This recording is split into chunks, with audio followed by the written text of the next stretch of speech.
Hello everyone. By this video, we are going to see about polarization in dielectrics. Before going to start about this topic, we should know about what is dielectrics, what is polarization in dielectrics. And generally, what is dielectrics in the sense? See, dielectrics are non-conducting materials. That means which never allow the flow of charges. That's why I written the next line, does not allow the flow of charges. Or otherwise, we can say that it has no charge carrier, or it has very negligible number of charge carriers we have. So example for dielectrics, we can say glass, rubber and air. These are all very good example for dielectrics. And what is polarization in the sense?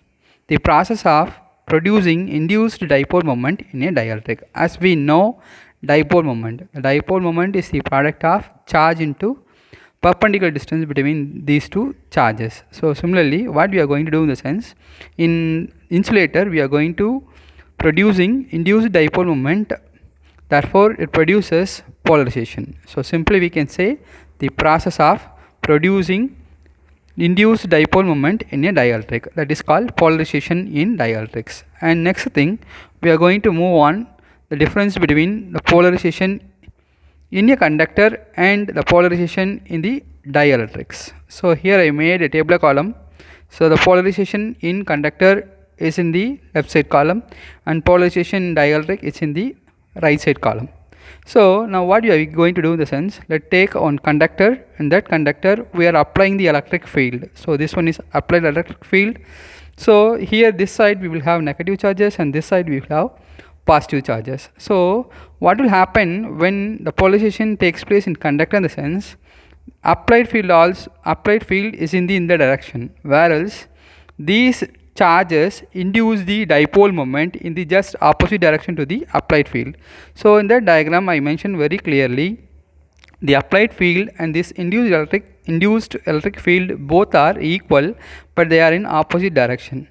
But if you are seeing in polarization in dielectric, the same we have one insulator. In that insulator we have applied the electric field, and here the direction of applied electric field here we have, and we will have the negative charges and positive charges on the both sides that will induce the electric field in that opposite direction. Note down here the magnitude is not equal to the applied electric field, but so here we will have some electric field inside the insulator, but in the case of conductor, inside the conductor the electric field becomes zero, as we know studied in the last cases and last chapters also.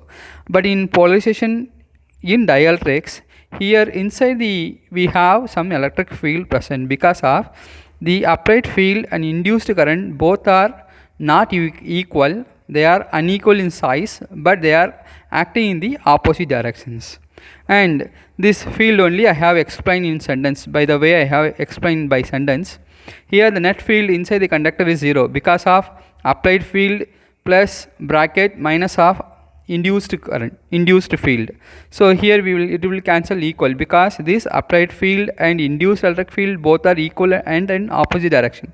This minus sign indicating opposite direction, that's why inside it will cancel out. But in the case of polarization in dielectrics, there is a net field exists because of applied field is not equal to induced electric field. So and we can predict that this induced electric field can reduce the applied electric field here. So there is a little bit applied field is get reduced by induced dipole moment due to electric field produced by induced dipole moment.